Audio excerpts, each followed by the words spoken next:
დავიწყეთ. მერტო ჩემო დათო კარგი რა. ჩამოვიდა ფოლადის ხელით ქორი ჩამოვიდა არწივების ქვეყნიდან. მოკლედ დათო ჩამოგვივიდა, ჯიმი, ნიკო განკითხვის დღე, იცით ვინც ავართ, YouTube-ზე გავდივართ ხოლმე, YouTube არის ონლაინ პლატფორმა, სოციალური ქსელი, ვიდეოები დავსდება ხოლმე და ჩვენ ავართ და კიდე რამდენიმე ვიდეო, რომელსაც უყურებენ ხოლმე, სოფლის სხვა კუთხეში და ასევე ქორისთან ერთად არის მეორე დათო ჭუმბურა, რომელსაც ხელში უჭირავს რა. ეს აჩვენე. რა არის? შემოვატრი. რა არის? ეს არის ხუთი. რამე მოიგე? მე არა. გაჩუქეს? პრიზი გადმოგცეს? ნახე, საიდან არის? Ship to David Chumburidze და ვინ გამოაგზავნა? Simon. არა, ეს ვიღაც YouTube იცი რა არის? პლატფორმა, რომელზეც ჩვენ ახლა მეც რა ვთქვი, რატო უხსნის ეს YouTube და რა არის რადევს? ლეპტოპია? არა. ხო იცი რატო იკატუნებ თავს. ეს არის პლიტკა. მოკლედ ამაზინებ კითხეს ერთ-ერთმა კომენტატორმა გკითხა. რატო არ აღნიშნეთო, რომ 100,000 ხელის მომწერი როცა გაგიჭდათ? ჩვენ ხარ 100,000 გაგვიჭდა, არ ვიცი. რა ვიცი, მე არ უყურებ subscriber-ებს, ვინ უყურებს? ჭუმბურა უყურებს. რომელსაც დაინახა თუ არა ეს, მაშინვე YouTube-ს მიმართა და ეუბნება რომ ჩვენო გვეკუთვნისო. რაღაცაო. იმათ უთხეს რომ ვოთ, რა გეკუთვნითო? იქიდან არის? ხო, მოკლედ, გაძლევენ ხოლმე სპეციალურ რაღაცას, აი ამას, რომლის unboxing-საც ახლა გავაკეთებთ. როგორ გგონია ჯიმი? განყოფილებას ნიკო ქართულად ილაპარაკე. ყველა ვიცის რაც დევს და აქვს და. ქართულად ილაპარაკე რა. ნახე ხა, ვიდრე აქ შემოვიდოდი, განყუთვა დამკვიდრდა, მაგრამ მე ვიყავი შესული მცდარ ბეჭდილთა საძმოს. კი, მე ხშირად ვსტუმრო. ადამიანი განიხილავს ხოლმე და ძალიან დამაჯერებლად იყო ნათქვამი განყუთვას რატო ჯობია მეორე სიტყვა. განფუთვა. იმიტომ რომ შეყუთვა არ არსებობს ქართულად, შეფუთვა არსებობს. განფუთვაც რაღაც ბუნებრივად გამოვა. ამიტომ მე ლიჩნად ჩემდა თავად სლეი ვამბობ განფუთვას. განყუთვა რაღაცა ბაიყუშთან ისა. აი ხა ვნახოთ. არასდროს არ განმიფუთავს რამე კამერაში, ზევიდან არის. აი ეს ღრუბელი, თხელი, დასაცავად. ხავერდის რა. არა. აქ გვაქვს სავიზიტო ბარათი, უბრალოდ წარწერა.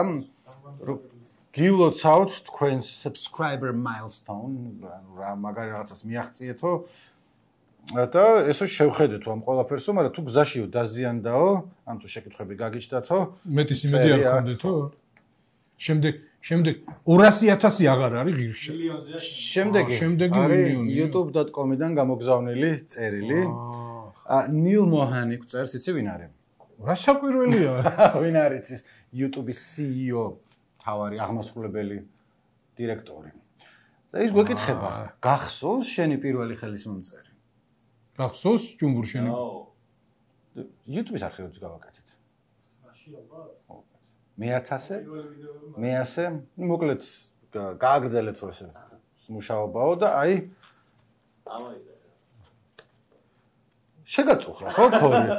არა, მინდა მაინტერესებს. აქ უნდა შემოდიოდეს ინოლა გურგულიას ის სიმღერა. ამბავი ეგ არის 4 დღეა ველოდებით თქვენ მოსდაყნოს. ასეთი ახალი პროდუქტის სუნი აქვს. განუყუთავის სუნი აქვს. და ეს არის გასაგებია. ნახე, ჩაიხედა. არა, მაგასარ. კი, მოთხოვ. არა. აჩვენე კამერასთან მარტო შენ არ უყურო. და ზედა წერია presented to radio თავისუფლება for passing 100,000 subscribers. ქართული ინგლისურით ნაზავია ქართული თვითონ იცოდნენ ჭუმბურ თუ აქ ამბავი ეგ არის. მოყევი რა შრიფტი შენაواشي. არა, ანუ შრიფტი ზოგადად წერია ხოლმე აქ მოგყვაში. შრიფტი წერია ხოლმე სხვადასხვა ხაზზე რა და ცალკე ვიჩალიჩეთ რომ ერთ ხაზზე ვამბობთ ყოფილი და ეგეც მიგწევა საქართველოს. ეს უფასო იყო თუ ფული მიღირდა? ძალიან კარგი. ესე იგი, აქ არის რაღაცა გასინჯება ეს როგორია. შიგნით მოყვებოდა და დარწმუნებული ვარ რომ ეს უსაფრთხოა. ეს ადსორბციისთვის, აბსორბციისთვის ნესტი რო არ იყოს. ძალიან კაი ყოფილა კუჭისთვის, იმიტომ რომ ნესტს იწოვს და პროფლორას ამრავლებს, დეტოქსიფიკაციას აკეთებს ყველაფერს. სასარგებლო არის, ამიტომ მინდა უბრალოდ ყველა, ვთქვათ, სილიკატი თუ რაც არის შეგნით სილიკატია, ხო? როგორც წესი აწერია ხოლმე რომ არ ჭამოთო, შეიძლება რომ საშინელი რაღაცები გამოიწვიოთო, მაგრამ ყველაფერი შეიძლება ინდო რაც წერია, არა. კაია. ესე იგი. მშვენიერია. ძალიან კაი. შეიძლება რომ ესე გვედგა. ოპონენტებთან უნდა ვატაროთ და ის პოლიტექნიკია რო ეუბნება იმაში, ფეხბურთზე როა. არის თუ არა ეს ბილეთი? არის თუ არა, ნიკო ეს დაეცემა. რა ქვია მაგას ბურთი დამოვედანი? არ დაეცემა. ფილმს. ეგ ფილმი ვნახე ეხლა. ფეხბურთის მატჩის შემდეგ. და არის თუ არა ეს ბილეთი მახსოვდა, მაგრამ თუ ფილმი არ მახსოვდა და იცი როგორ გადაღებულია, მასოვკა არის უამრავი ადამიანი და კაი გადაღებულია. კი, ყველაფერი რაც უნდა იყოს კარგ ფილმში არის მან. აი, ეპიზოდურში რო ძალიან მაღალ ტიპს რო ელაპარაკება რაღაცას, ის რობერტ ჩავლაყაძეა ოლიმპიური ჩემპიონი რაღაც ხო. ესეც ხო კაი არის, აი რაღაც უმნიშვნელო დეტალი როა, მაგრამ ნამუშევარი როა. ეს კადრში დავტოვოთ ესე თუ რაღაც სიმახინჯი არის დათო. არ ვიცი. კადრებში რამდენად ერკვე. ახლა რომელიც მობილურიდან არ ჩანს დათო. მოგხსენებათ მობილური ფოტოგრაფია როგორც წესი და ანუ შეიძლება აქ რაღაცა გაუჭირდეს რომ მიკროფონი დაამაგრო არ არის მის ძლიერი მხარე. ეს დავტოვოთ ესე თუ გავატანოთ ჭუმბურას ესე. მოიცა ჯერ, კაცო, ჩამჭრელი კითხვები ხო უნდა დაუსვათ. ან მივცეთ შანსი რომ რაღაც მოდი, ჩამჭრელი არა, რაც ფინაური გითხრას. ჩვენი წილი რა არის 100.000-ში? ლო დედავნიკო. ნუ ყოველ შემთხვევაში ძროხის მაინც, ანუ დავაგროვეთ რაღაც. შენ ესე იგი მეორეც და არის ის ჩვენ რამდენი ხანია ვართ? 1-7 წელია, ხო თუ რაღაც? 2018-ში დაიწყო, ახალი მოსული ვიყავი რა. და ამას წინა ცოტა ხელით დამეჯამებინა 1 მილიონამდე ხო საერთო ჯამში ხო გვაქვს? განკითხვის დღეს მაგრამ კი მეტიც იყო. კი, მეტიც გვექნებოდა, თუმცა რომელია ყველაზე პოპულარული ვიდეო საბას მოკითხვა ჩიხლაძეს, რომელიც დევს YouTube-ზე რადიო თავისუფლების გვერდიდან. ზოგადად? ხო. ნუ ის ხურციძეების ამბავი, რომელსაც მილიონს მიაღწია თუ არა? არა. მაგრამ ცოტა უკლია. ხო. 170.000. ხო, ტოპ 10-ში მახსოვს შემიხედავს და ხურციძეების ამბავია. ერთი არის გოგის რომელი გადაცემის ქურდებზე, მაგრამ რომელი წითელი ზონა არის თუ ანა ხო, მოკლედ, რამდენიმე პროექტი ქონდა და ერთ-ერთი მაგისტრალი ხურციძეების ამბავი როგორ არის ბრიტანეთის იმპერიაზე რო ამბობდნენ რომ ბრიტანეთის იმპერიაში მზე არასოდეს არ ჩადისო ხო აი დღეღამის განმავლობაში არ არის დრო რომ ვინმე არ უყურებდეს ხო? ალბათ ხო. ვისი ყოველდღე არ მომწვევ მაგრამ ვისი გადაღებული? ნუ მარინას გაკეთებულია რა? თუთიასი, არა, მარინასი. მაგრამ დროს არის გაკეთებული, ვინ არის უშუალოდ ავტორი, ვინ აწერია, არ ვიცი. აი მე ესე მახსოვს. მაგრამ ნუ კაი ამბავია გაგრძელებაც აქვს თავის და ასე შემდეგ. ქორიძე, მე შენგან და მაყურებელი, შენგან და რადიო, შენგან და მე ვიტყოდი თავისუფალი მედია საქართველოში შენგან მოელის ხარდაჭერას, ხელშეწყობას და არა იმას, რომ დრო-დრო ოხრავდე ბებერი დაღლილი ადამიანივით, რომელიც ვაი მე ესენი კიდე ამაზე ლაპარაკობენ. ეს უნდა გავიხსენო ახლა ჩვენს მაყურებელსაც და ჩვენს გამომწერებსაც უნდა ქორიძეს ვაშკაცო როგორი თავდადებული არის შრომაში. ერთხელ მე და ქორიძე ვიყავით. ერთხელ მე და ქორიძე ვიყავით. არა, მამუკა ბახტაძე იყო პრემიერ-მინისტრი და მოკლედ რაღაც სულ ხო რაღაც აქტუალური ამბები არის და პარლამენტის თავმჯდომარეს ხვდებოდა და წასული ვართ რომ დამთავრდება შეხვედრა, უნდა გამოვიდე ჟურნალისტებთან და კომენტარი გააკეთოს და მე და ქორიძე ვარ წასული იმისთვის, რომ ის რო გამოვა ლაივი ჩავრთოთ. ბოდიში გაწყვეტენ თანამედროვე სლენგზე მაგას ქვია, რომ შეხვედრა მამუკა ბახტაძემ და დადგეს. როდის დადგება? ეგ შეკითხვა არის? და ნუ მისული ვარ ჩვენ და გავიდა 1 საათი, 2 საათი, 3 საათი და ნუ დავიხოცეთ აი კიბებზე ზოგი იქაც ზოგი და ქორიძე ტირის. სადღაც იქ იყო მანამდე ცხინვალში ვიღაცა გაიტაცეს თუ რაღაცა მოკლედ იქ და მოკლედ იქიდან ჩამოსული აგა და ხო მე შემომტირის ხო აი ნეტა იქ მე გავეტაცებიე და აქ არ ჩამოსული ყავი აქ უნდა ან გამოვა ან არა მგონი უკვე გაიპარა და ხო მეც ხო მიჭირს იქ ყოფნა და მეც მობეზრებული მაქვს და მოკლედ ვერავიტანე ქორიძის ტანჯვა და ვთქვი რომ კაი ჰა წავიდეთ აღარ გვიდა წამოვედით გამოვიდა დადგა გააკეთა კომენტარი სანამ ჩვენ მოვედით და აქ მერე გვეჭხუბეს და უფროსობამ საყვედური გვითხრა და მოკლედ არ მახსოვდა მაგრამ ეგეთი მაგ ძალიან აბა რა უნდა ექნა უფროსობაზე ხო გაგიშვეს აღარ გამო პრემიერი რომ დადგება ჩაწერეთ კომენტარიო და შენ წამოხვედი რომ ქორიძე დაიღალაო ის ახარ ძალიან დიდი დრო გავიდა მე ხوار შემეძლო მისი ტანჯვა როდის იყო რუსეთში დამფუძნებელი კრება რომ გაუშვეს სახში რომ დაცვა დაიღალაო დაიღალა და დაიღალოს ოპერატორია მაგის საქმე არის რომ იღლებიან და შენ აი ბევრად მეტი 3 თუ 4 საათი თუ რაღაცები ეგრე არ არის ძმაო აბა და თან გააკეთა წუთნახევარი თუ რაღაცა 2 წუთი. აი, კომენტარს არ ვაკეთებ. ქორიძე იყო მაშინ თან წარმოიდგინე ქორიძე ახლაც როგორი ის არის შუშპარადამ ჩქეფარე ნორჩი და აი 7 წლის წინ თუ იმის რამდენი წლის წინ საერთოდ ბავშვი იყო. თმებს რომ ესე იზამდა ხოლმე ეხა სადღა არის მაგის საშუალება. კარგი 2-2-ზე ვართ. ქორიძეზე რა არის? გადაცემა დავიწყეთ. ანუ და გაგრძელდება ძირითადად მოგონებები ქორიძესთან დაკავშირებით. ქორი გინახავს? მიპასუხე რაღაცა მე შემდეგი ის ამაკ ზოოპარკში. სკლინტები ქონდა. აუ ესე იგი რამდენი არის ჭამა. იცი რა არის ამ ფხნილიდან შეიძლებოდა გადასვლა. სხვანაირად შეიძლებოდა. ახსენე სკლინტი რატო ახსენეთ? ესე იგი ჩვენი ესე იგი ბაბლი და მე მგონი სრულიად საქართველოს ეს ბოლო რამოდენიმე დღეა განიხილავს რადიო თავისუფლების გამოძიებით. ჩვენი რადიო თავისუფლების. გიორგი მგელაძის ჩვენი გიორგი მგელაძის გამოძიება. გიორგი მგელაძის გამოძიება. რა გამოძია გიორგი? საიდანაც აი როგორი გამოძიება არის იცი აი მთელი ესე იგი პრობლემების სპექტრი არის გადაშლილი აი ხელის გულზე. როგორ მუშაობს სასამართლო, როგორ მუშაობს ბიზნესი, როგორ მუშაობს მედია, როგორ და რაში ამბავი მოგვიყევი ჯერ. ხო, მოკლედ ერთმა დიდმა კომპანიამ მესაქონლეობის ფერმამ ყვარლის ბაგა ესე ქვია, რომელიც ასოცირებულია ლაშა პაპაშვილის ბიზნესმენის. ხო, ასოცირებულია მისი არის. მეორე დიდი კომპანიისაგან, ჩირინასგან, რომელიც არის ესეთი ქათმის, ხო, იგივე ბიბუ ფერმა, ქათმების მომშენებელი, ალბათ ყველაზე დიდი, შეიძინა სკინტლი, ბანალურად რო ვთქვათ. ოღონდ ეს სკინტლი თან რაღაც იმ სცენარეული მასში არეული რო უყრია. შეიძინა როგორც აქვე მინდა რომ ამაზე არ ვილაპარაკებთ, ჯიმი იტყვის სკინტლს, მე ვიტყვი სკლინტს და ერთმანეთს გავუგებთ, იმიტომ რომ როგორც არის. გაგრძელე, შეიძინა. ხო. და სასუქად დაყარა თუ რა? არა. ნიკო.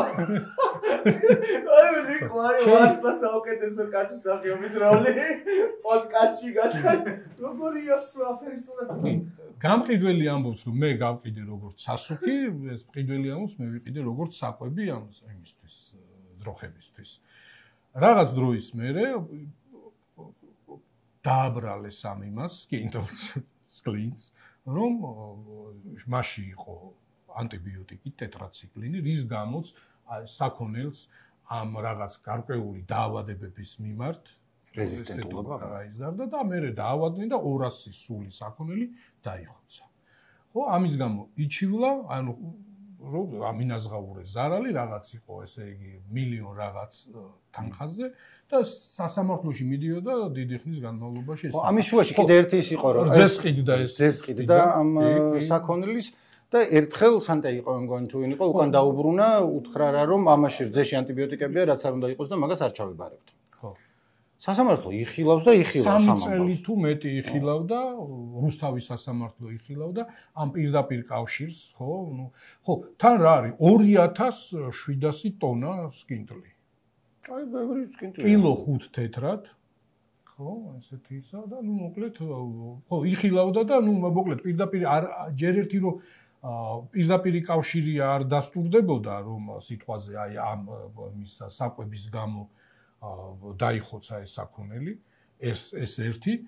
მერე გადაწყვეტილება რის მიხედვითაც მერე თბილისში მიიღებენ, ესე იგი საქმეში იყო ცნობა, არა ლიცენზირებული ლაბორატორიის, ანუ მე როგორც ირკვევა ამ გამოძიებიდან ლაბორატორიის წარმომადგენელი ამბობს, რომ ჩვენ არა ვართ ესეთი დასკვნის გამცემი და ჩვენ ვართ საკონსულტაციო ორგანიზაცია. ანუ შენ რო რაღაც რჩევა კითხო ვიღაცას, აი მაგალითად, რაღაც გინდოდეს ტექნიკის შეძენა და მიხვიდე და აი ჯუმბურას კითხო, რომ რას მირჩევ ეს ვიყიდო, ის ვიყიდო, ესეთი რაღაც. მაგრამ აქ უკვე როგორი ამბავი არის. პოლიტიკურ მთელ სპექტრს მოიცავს, როგორც იმის ზედამხედველობისას შეიძლება თუ არა ეს. მოკლედ ამბავი დამთავრდა იმით, რომ 3 წელი განხილვის შემდეგ სასამართლო მიაკუთვნა. ჯერ მიიღო გადაწყვეტილება, იქ რაღაც არ იყო ამ ხელის დიდ თანხაზე მილიონზე რაღაც ზარალის ანაზღაურება, რამოდენიმე 10,000-ზე იყო ლაპარაკი, ორივე მხარემ გაასაჩივრა, ეს რუსთავის სასამართლოზე ვამბობ, ის პაპაშვილი განაგრძობდა რომ რაღაც 5 მილიონამდე მილიონზე მეტი და მე უკვე პროცენტების დარიცხვით აიმით ეს თანხა რაღაც 5 მილიონამდე ავიდა ეს თვითონ ეს ჩირინამაც გაასაჩივლა სააპელაციოში იმის გამო რომ არაფერ შუაში არა ვარ და არ მაკმაყოფილებს ეს რაღაცა ეს თუნდაც ეს სიმბოლური ზიანის არაზღაურება მაგრამ მე როდესაც ესე იგი რაღაც პოლიტიკური პროცესები გამიტარდა და ერთი ბიზნესმენი აღმოჩნდა ხელისუფლების მხარდაჭერი მეორე კრიტიკოსი რაღაცნაირად ეს საქმე უცბად რუსთავის სასამართლოდან გამოიტანეს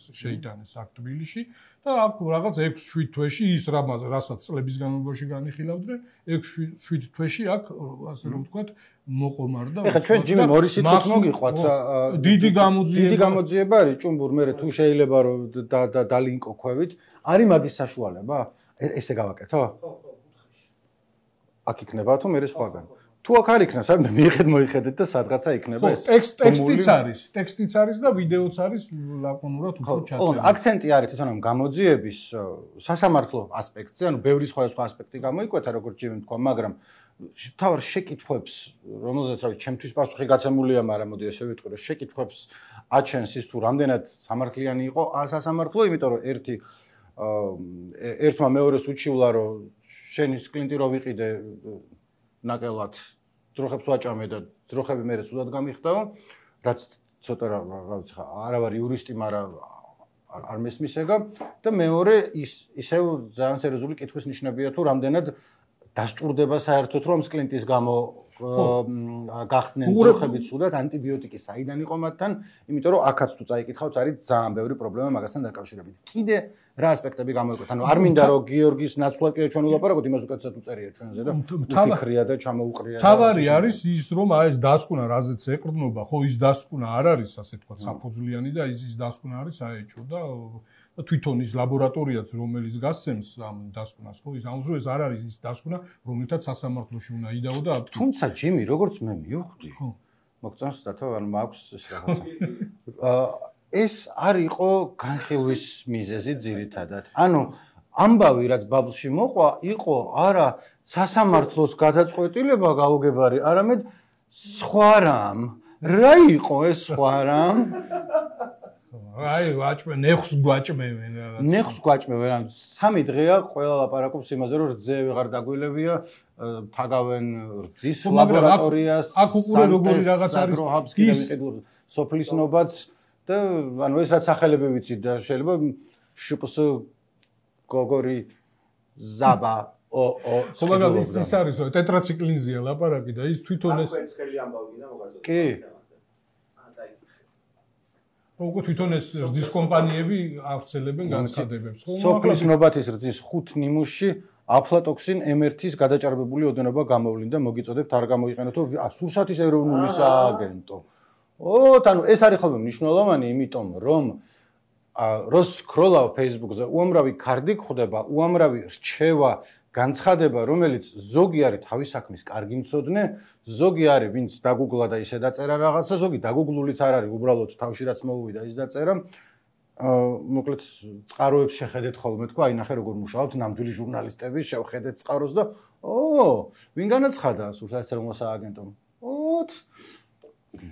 ხო არ ვიცი რა არის რაც გამოვლინდა პირველად დავინახე მაგრამ ნუ ახლა გვეუბნებიან არ დალიოთო არ დავლევ ხო მოკლედ აი ამ გამოძიებიდან ჩანს რა ჭირს რეალურად საზოგადოება სახელმწიფოს ინსტიტუტებს სახელმწიფო ინსტიტუტებს ხო აი აქ ახლა ის რაზეც იყო ეს ლაპარაკი რომ აი იქა ნეხს გვაჭმევენ და ეს რო იყო ხო სინამდვილეში ის ხო ეს მეფრინველეობის ის ჩირინა ის ამბობს რომ აი ამ ანტიბიოტიკს ხო ამაში არ ვიყენებდი ჩვენ ის თვითონ ისა მესაქონლეობის ფერმა ამ დროს იყენებდა ხო ანუ ეს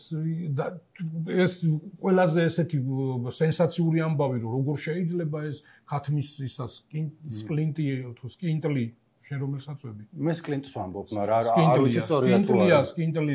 მე სკლინტს ვიტყვი და მიჩილეთ სადაც გინდათ. 20 წელია ამ ევროკავშირის რეგულაციებით აკრძალული არის. ჩვენთანაც აიკრძალა ბოლო წლების განმავლობაში. მოკლედ, მაგას გადავხედე და კიდევ ერთხელ მაგ მხრივ რაც შეეხება რეგულაციებს, რა არის უსაფრთხო ჯანდაცვის საკვები რგოლი და რაღაცები ჩვენ არ გვენდოთ, არა ვართ მაგის სპეციალისტები, მაგრამ მარტივი თვალის გადავლება რაღაცა ChatGPT-ს კითხავთ ლინკზე გადახვალ რაღაცა მოწმობს ერთ რამეზე. ერთი ის რომ თავისთავად სკლინტი, თან მარტო სკლინტი არ არის, როგორც წესი ეგ არის ხოლმე არეული ბუმბულებში და ნარჩენებში და რაღაც ერთიანი ტიპი არის. მცენარეული მემში აი ნამჯა თუ რაღაცა ის. მრავალი დეკადებია მაგასთან დაკავშირებით მიმდინარეობს კამათი. თქვათ ევროკავშირის რეგულაციები ერთია. ამერიკაში ცოტა ხანი აკრძალეს, მერე დაუშვეს და პირიქით თქვეს რომ კარგიაო, იმიტომ რომ მარტო მაგით არ იყვეთ, იკვებება ძროხა, მაგრამ იაფია და ცილებს და რაღაც სხვა რაღაცებს იღებს მანდედან და საშიშიც არ არისო, მოკლედ. მაგრამ სხვა ის არის, მანდ ორი რამე რომ გააჩნია, ანუ მოკლედ ამერიკამ ქნა რომ ფედერალური კანონმდებლობით დაშვებულია, შტატები თავისით იღებენ გადაწყვეტილებას. იყო თავიდან შიში იმასთან დაკავშირებით, რომ mad-cow disease რო იყო, რომელსაც რაღაც სამეცნიერო სახელი ქვია, ეს კვებაც სხვა არ უწყობს ხელსო, შემდეგ თქვეს რომ არავ, ანუ აკრძალეს რომ ქათმებისთვის ეჭმიათ ძროხის ტვინი, რომ მერე ისე ძროხას არ მიუბრუნდეს და არ გაგიჟდეს. ეხლა არის შეკითხვები, რომელზეც პასუხი გაუცემელია, რომ ქათმის გრიპი ხო არ გადადის ძროხებზე, რომ ძროხებს ემართებათ ქათმის გრიპი. ჯერჯერობით ამბობენ, რომ ალბათ ველური ფრინველებისგან განმოდისო, თუმცა ბოლომდე ეს არ არის. კალიფორნიას მაგალითად აქვს, რომ მეძუძურს არ შეიძლება რო აჭამო, დასაკლავს შეგიძლია რო აჭამო. იმიტომ რომ არის იქ რა ხდება და როგორ. ანუ ერთი რომ თავისთავად სკლინჭამს ძროხა შეიძლება არ იყოს ისეთი რაღაცა საშინელება, გააჩნია ეს სკლინტი როგორ არის მერე გადამუშავებული და არის თუ არა გაურნებელყოფილი. იგივე ევროკავშირში, ანუ არან უბრალოდ ცუდად ჟღერს რომ ნეხს გვაჭმევენ, იმიტომ რომ ნეხს ჭამთ ისედაც, იმიტომ რომ ნაკელია და ქინს რო ჭამ თუ კიტრს რო ჭამ თუ ახალ კარტოფილს თუ ძველ კარტოფილს, საიდან არის, რითი არის გამდიდრებული ეგ. ოღონდ მან პრობლემა ისე რომ ამას თუ პრობლემა აქვს სკლინტს ან ნაკელს, ის პრობლემა ქინსაც აქვს. ეგ არ არის რომ მარტო ძროხამ ჭამა და ცუდია. არის რომ იქ რო კარტოფილი მოიყვანე, ისიც ცუდია, იმიტომ რომ ისიც მაგითი იკვებება და შეიძლება კიდევ უფრო მეტი ადამიანი ჭამდეს ვიდრე არა. აი მაგისი შემოწმების ჯაჭვი არის პრობლემა. ეხა რატო გაირკვა სოფლისნობაც ამბავი, რომელზეც ბევრს არ ვილაპარაკე, იმიტომ ერთი კარდი ვნახე და იმის იქით არ წამიკითხავს არაფერი. მაგრამ მე მგონია რომ ხელის გაშვერა მაინდა-მაინც რძის მწარმოებლებთან, რომელსაც კი ხელს კი არ ვაფარებ ან რაღაცა, მაგრამ ისინი ამბობენ, აგროჰაბი ამბობს რომ ვამოწმებ, რომ შეგნით ანტიბიოტიკები არ იყოს, რაღაცა არ იყოს, რაღაცა არ იყოს. თუ მაგას მართლა ამოწმებს და უსაფრთხოა მაგ მხრივ. მაშინ რაღაცზე რა ვიცი. აქ ამ ამბავში ისიც არის რომ ამასაც ხო, ამ იმას სურსათის უნებლობა ამ იმასაც სკინტლსაც ამოწმებდა და არც ერთ ჯერზე არ დადასტურდა რომ დაბინძურებული იყო და ამათმა მე რაღაც აი ახლა ამ გამოძიებაში დეტალები არის თვითონ ამ დაზარალებულმა ხო, თვითონ წაიღო ეს ლაბორატორიაში, ოღონდ აქაც სტანდარტის დარღვევით, ხო, იქ არის რომ ორივე მხარის წარმომადგენელი უნდა იყოს კიდევ ვიღაცა. ხო, მოკლედ, ამათთან არ დადასტურდა, როდესაც სურსათის უნდებლობა ამოწმებდა, მაგრამ როდესაც თვითონ წაიღო ამ დახოცილი ამ ძროხების პატრონოები, უცბად დადასტურდა ისეთ ლაბორატორიაში, რომელსაც რაღაც ის თლათ ლაბორატორიაც არ არის. ხო, ჩემთვის პირადად აქ მთავარი შემაძრწუნებელი რაც არის ძალიან გონიურული ეჭვი, რომ როდესაც სასამართლოში ორ ადამიანს აქვს საქმე და ერთი არის პრო ხელისუფლების მომხრე და მეორე შეიძლება მოწინააღმდეგეც არ იყოს, მაგრამ არ იყოს მაინდა-მაინც მხარდამჭერი, ხელისუფლების მომხრეს შეუძლია რომ თემიდას ესე ჩამოაწევინოს თვალზე ახვეული და საქმეს. ეხლა ცხადია, ის კლინტ ნაჭამი რძე გინდა თუ არა ვიღაცა რომ თქვას, შეიძლება არ მინდა, მაგრამ მაშინ ვეგანი უნდა გახდე თუ ან ევროკავშირში უნდა იყო რომ რაღაცა მკაცრი რეგულაციები იყოს, მაგრამ თუ არ გინდა რომ იქ გაარკვიოს შენი ხორცი როგორ მზადდება, გონია რომ ხო ახლა ამ ვეგანობის დროსაც ხო გეუბნები ეს რის გამოც ეს როგორც გაყიდა ამ იმან ჩირინამ ხო, ეს არის სასუქი. სასუქა თუ გადასარევი არის რომ შეიტანო მინდვრებში და გაანოყიერო მიწა. ხო, მაგრამ ეგ შეამოწმე არც სასუქად არ არის გადასარევი, ხო მძიმე მეტალებია. პრიონებს ვერ აუხსნი, იმიტომ რომ კი ვიცი რომ პრიონები არის ხოლმე შეგნით და მე შეიძლება ჩვენზეც გადმოვიდეს. მაგას ხო აბინძურებს, ასევე დააბინძურებს ნაყოფსაც. ეს დაბინძურებული საკვები რატოა პრობლემა, რომ რატო ითხოვს ხოლმე ზოგი რეგულაციები და სხვები ამბობენ რომ არა თვითონ ბაზარი დაარეგულირებს, ბაზარი ამას ვერ დაარეგულირებს, იმიტომ რომ არის ბევრი რამე ნივთიერება, რომელიც იმ წუთას კი არ გამართებს რაღაცას, არამედ რისკს ზრდის, რომ ცუდი რაღაცა დაგემართოს. ანუ, როდესაც მე ვთქვათ ადამიანი დაავადდები, უცებ არ გაიგო კარტოფილი იყო, რძე იყო, ჰაერი იყო დაბინძურებული თუ გენეტიკა არის შენი თუ რაღაცა. ძალიან რთულია რომ მე დაადგინო ის დაავადება საიდან მოდის. ცალკე იცი რომ ეს რაღაცეები შეიძლება იყოს რაც ერთი კვირის მერე დაგემართება და ეგეც რთული დასადგენია საიდან მოვიდა. მაგრამ მოკლედ ერთი არის რომ ყველაფერს ინსპექტირება ჭირდება და რაღაცა ჯაჭვი უნდა იყოს აგებული რომ საკვებ ამბავში სადაც ყველა რგოლს თავისი ლობი ყავს, თავისი ამბავი აქვს საქართველოში არა სულ ყველგან. მაგრამ იმის უკან არის უნდა იცოდე რომ რაღაცა ინსტიტუტი არის რომელიც პოლიტიკურად არ არის არაფერთან აფილირებული ვიღაც ტიპების ხედან და ლაბორატორიაში ამოწმებენ და ის ტიპები იმ ლაბორატორიაში იმიტომ არიან რომ პროფესიონალები არიან და არა იმიტომ რომ ქართულ ოცნებას უჭერენ მხარს თუ იმას რამე სხვა პარტია მინდა და მეთქვა მაგრამ არ გამახსენდა არც ერთი შენ რა გითხარი არა ბევრი გამახსენდა მაგრამ აღარ მინდა და აღარც არის საჭირო მალე მაგერთი პარტიის ცოდნა სამსები საკმარისი ხო ჩერის ხო ხო აი აქ მოკლედ აი რო ჩასქროლოა ეს მთელი ეს გამოძიება ყველა აბზაცი არის ისეთი რომ აი ხო მოკლედ წაიკითხეთ რა სასამართლო გვაქვს და რა ქვეყანაში ვცხოვრობთ და ხო აი ახლა გასაგები ხდება რომ აი ამ ტიპის სასამართლო რო გვაქვს ეს ასეთ ეჭვებს რო აჩენს ხო და ახლა წარმოიდგინე რომ ყველა სხვა ინსტიტუტი სუსტდება ხო აი კონტროლის გადამოწმების აი უყურე როგორი რაღაცა არის აი არ იყოს გიომ გელაძე და არ იყოს რადიო თავისუფლება და არ იყოს სხვა მსგავსი ორგანიზაციები ხო აი ახლა ეს ჩუმად და იცი რა არის მე ის ბიზნესმენი ხო არ დაუშვებს იმას რომ გაკოტრდეს აი 150 მილიონი დოლარის ინვესტიციის დაწყებული არის ხო მე ისიც დაიწყებს კი არ დაიწყებს იმას სამართლის ძებნას ან განგაშის ზარების დარისხვას და რაღაცას მე ის დაიწყებს მოლაპარაკებას ისიც რომ საქმე მოაგვაროს ну აი გადარჩენის ინსტინქტს აქეთ წაიყვანს და ვინ დაზარალდება შენი შვილი, მე, ჩემი შვილი, აი ჩვენი მაყურებლის ის რომ ისე რაღაცნაირად მე მოლაპარაკდებიან და ხო, შემდეგ ერთი წლის მერე რა ხდება, რომ პაპაშვილი რომ ვიღაცას უჩივლებს, რომელიც შეიძლება აბსოლუტურად მართალი იყოს ამ შემთხვევაში. ის შვიჯერ დაფიქრდება, რომ სასამართლოში მიიღირს ახლა გავჭიმო, არ გავჭიმო რაღაცა.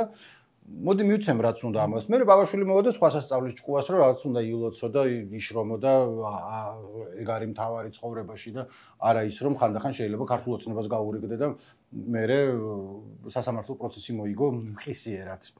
ხო, და მე დაგმოძღვრავენ. აქ კიდე რა არის, იცი, ყველაზე რა ვიცი, ალბათ დასაფიქრებელი რომ რამდენიმე დღე არის ეს გამოქვეყნდა, ხო, ეს გამოძიება. ამაზე ახლა არ ვიცი, ამ პროკურატურაში ან სადღაც ხო, რა მოკლება უნდა დაიწყოს სულ ცოტა, ან სისხლის სამართლის საქმე აღიძრას, ან რაღაც ეგეთი, ხო? აი, როდესაც სიტყვაზე ჩემი იმით შტაბეჭილებით როგორი ისიც მიჩდება, ხო? რისი გამკეთებელი შეიძლება იყოს რომელიღაც ორგანიზაცია ან რომელიღაც კომპანია. რა ვიცი, ისიც მოსაძიებელი არის ის დაავადებული საქონლის ხორცის აწავი და ხო, რაღაცა ხო, რატო არა? თუ უყურე, აქ ერთ-ერთ აბზაცში არის რომ ის ფერმა ფრინველების ამ ანტიბიოტიკს ამ ტეტრაციკლს, ну, არ ვიყენებთ საერთოდ ჩვენ იმაში, მეორე იმაში, ამ საქონლის ფერმაში იყენებენ როგორც მედიკამენტს, ხო? აი ესეთი შეუსაბამობა არის და ამ დროს გვიმტკიცებენ რომ ფრინველის იმაში სკორეში აღმოჩნდა ეს ტეტრაციკლი. ხო, საეჭვოა და რაღაც გაყალბან საეჭვოა, ხო და ასევე მიჩნდება ეჭვი, ხო შეიძლება ის დაავადებული ხორციც ან რაღაცა საქონელი ხლა ხო როდესაც ასეთ სიწუწკეზეა ლაპარაკი რომ ასეთ იმაზეა რომ ოღონდ ხარჯი არ გასწიო და რაღაც ისა ხო რა ვიცი იქნებ სადღაც ან ძეხვის საანქროში ჩააბარა ან თვითონ ან ეჭვი ხო გაგიჩნდება ამას ხო უნდა გადამოწმა ახლა სრულიად წარმოუდგენელი არის რაღაც საფუძვლიანი ეჭვის ნიადაგზე ქუჩაში აგერ ჩვეულებრივ სოლიდურ ადამიანებს აჩერებენ და რაღაც უჩვენებენ ქუჩაში აღარ გამოისვლება იცი რა ხო და ეს გავჩერები ხარ ვინმეს ბოლო დროს მაგრამ დაგინახავს ანუ მე ფეხი დავდივარ ხოლმე სულ დარჩენი მე მანქანე ხალხი ხარ და მეტროს წინ არის ხოლმე რაღაცა 90-იან წლების რეიდების პონტია რომ რაღაცებს აჩერებენ მე ერთხელ გამაჩერეს ორჯერ ერთხელ რამდენიმე წლის წინ და გაუღიმე და წამოვედი ანუ არის იყო და მე ერთხელ მოკლედ უთხარი ჩემი უფლებები ვიცი, რაღაცა დილობიანი ნორმალური საუბარი იყო, მაგრამ რო ფიქრობ, რომ რავი, ლექტორი კაცი ვარ, ჟურნალისტი, ქუჩაში ვიღაც ხელს მიფათურებს, ჩანთაში ჩაიხედა, რატო, ანუ თუ რამე ეჭვი არსებობს ან რაღაცა, კი ბატონო, მაგრამ მგონია რომ არ არის მაგაზე რომ ეჭვი არსებობს თუ არ არსებობს.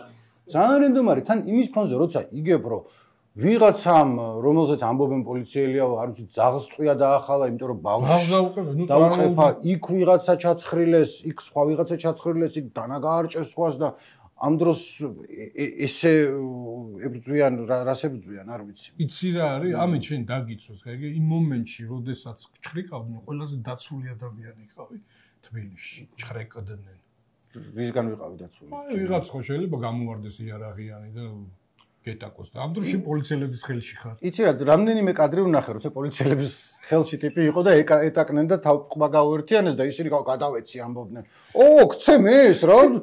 რა ხდება, კაცო, რა ხდება? ესეც არ გააკეთეს, ანუ ეხლა მე ზედმეტი მომივიდა, ისინი იყვნენ პრეზიდენტს კითხეთ რატო გირტყეს თუ რაღაც. და ესე მოხდებაო, რომ ამბობ ამას წინათ სიმწირისგან გამეცინა, რომელიღაცა, რა ვიცი, ჩეხეთი იყო თუ დასავლელი ყოფილი პარტნიორი ჩვენი, რომელიც ამბობდა, რომ ეს ახალი კანონების მიღებაო საფრთხეს უქმნისო სამოქალაქო საზოგადოებას საქართველოსშიო და ყველები მართლია.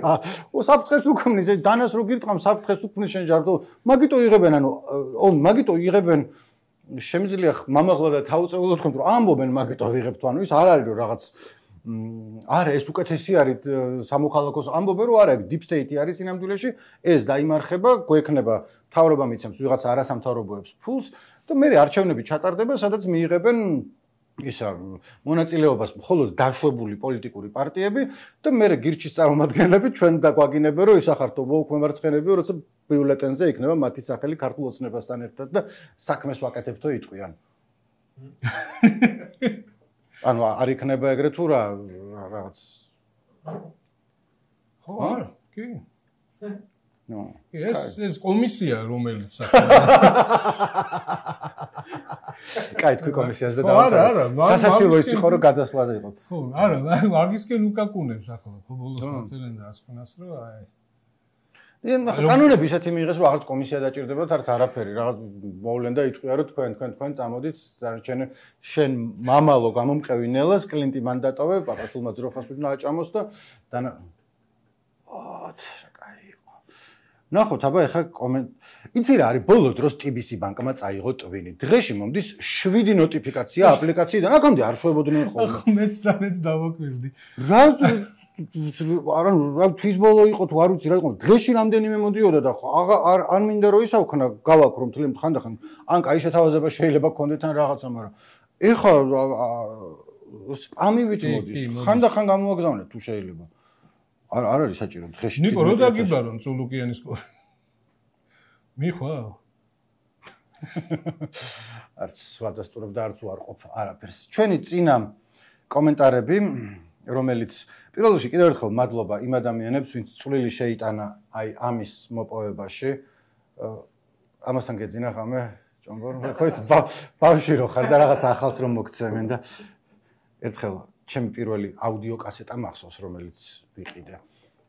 ჩემი ფულით რა ფული მაჩუქეს და წავედი ლესელიძეზე ვიყიდე და ხამე მეტო იქა რომ მეთქი ამას რას Sony Toshiba Maxell იყო, ვერ გამოიცნობდი ვერასდროს, იმიტომ რომ Maxell-ს საიდან არის Sony ქონდა, რომელზეც ჩავწერე ვოვასთან 55 სკოლის წინ მიწისქვეშა გადასასვლელში Guns N' Roses Use Your Illusion 2 გვერდნახევარზე და დაპისკაზე იყო Appetite for Destruction, რომელსაც 2 სიმღერა ნახევარი ეტეოდა, იმიტომ რომ თვითონ Use Your Illusion-ი ორი ორმაგი ალბომია. ორი ორმაგი ალბომი ერთად გამოუშვეს, ეგ სხვა საკითხია, მაგრამ მოუბრუნდეთ ისევ. მაისა 100-ამ ძალიან მაგრები ხართ, ჩვენზე ალაპარაკი, შენ ხარ მაგარი მაისა და იმედია გააგრძელებთ No Matter What. ჩემი მოგზაურებული აზრით საუკეთესო ქართული პოდკასტია. ჩვენც ესე გონია. ანუ, უკეთესი ვინ არის? როგორც საყვარელი სერიალის ეპიზოდს ველოდები კვირაში ერთხელ, ისე ველოდები თქვენს პოდკასტს Love You Boys. ლიტატოლ. ჩვენც გვიყვარხარ, ლიტატოლ. როზჯერი გწერს, ანუ ხანახარ ვამბობთ, რომ არ ვიცით, შემდეგ კვირას ვიქნებით თუ არა თუ რაღაცა, რომ ერთი კამერა, ორი პეტლიჩკა და ერთი კომპიუტერია საჭირო, გააგრძელეთ რა. ეს უნდა. სხვები რო იქნებიან ჩვენ მოდენ 9 საათი შეგვიშვი. 9 საათი შეგვიშვი და იცით აქ ალტიმფოა უკვე.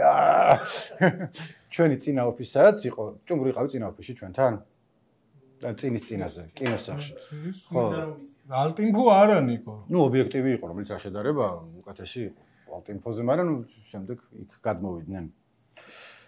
ივანე გოლიაძე ხუთშაბათი საღამო და პარასკევი დილა უთქონოთ ვერ წარმომიდგენია, აღარაფერს ვამბობ ზოგადად რადიო თავისუფლებაზე, respect-ო. ივანეს ჩვენი respect, გადამხოლმე და სიყვარული. ჯუბო, იმედი არ დაიხურება რადიო თავისუფლება, მაგრამ თქვენ მაინც უნდა გააგრძელოთ სალკე პოდკასტიო. იცი რა არის, რაღაცა მაყურებელი გყავს, რაღაცა ისა, მადლობა რომ გვიყურებთ და მადლობა გვიხარია. ნოდოვიკო გწერს რომ კამერას და პეტლიჩკას გიშავითო. ეგრე ადვილი საშუალია. აი, მაგათმა ფული ისავა და შერეკილებში რო არის პრასი გო. ეგრე გამოგივიდა. პრასი გვაქვს ბრეგაცებს. ხო, და დანარჩენი ყველა ნომერი პირველი პოდკასტია, ვინც არის მარიამი, ქალბატონელალი პერსონას, ყველა სიყვარული, ვინც გამომჭა, იმათაც ალკე სიყვარული და ძალიან დიდი მადლობა დარჩით ჩვენთან, მადლობა იმისთვის, რომ ჩვენთან იყავით და კიდევ ერთხელ დიდი მადლობა იმისთვის, რასაც მივაღწიეთ 100,000 subscriber-ი ხელის მომწორზე. იქით კვირას ვართ, კი, რა თქმა უნდა, რა სისულელია. იქით კვირას ვართ. 100 უკვე გავცხით, არა? 102,000-ს გავწევ. იცი როგორ, აი წინაზე ვლაპარაკობდი მაგაზე, რომ ხო ვიდა 100,000, 102,000 თქოს ერთ და იგივეა, მაგრამ 2,000 კაცს ეხუმრები? ჰა? ხო, ეხუმრები 2,000 კაცს. რამდენი კაცი იყო მოსული შენს გამოფენაზე? დეტროიტში თუ სად იყავი? 1000, 1200. ვაა. მე ყველას მოეწონა თუ ესე იყვნენ, ნუ? პიროზე. ეს თვალი რატო გაქამუშავე? ჩაატყა ვიღაცამ დაინახა და ეს რეები გამოდიფენია. ტყვიცა ხელი და ხო, მექსიკის წასული ალტიმფო რაღაც იქ. კაი, შემდეგ ხუთშაბათს ვართ აქა. მადლობა რომ გიყურეთ, კარგად იყავით. ჭომურ ჩაიბარა ეს.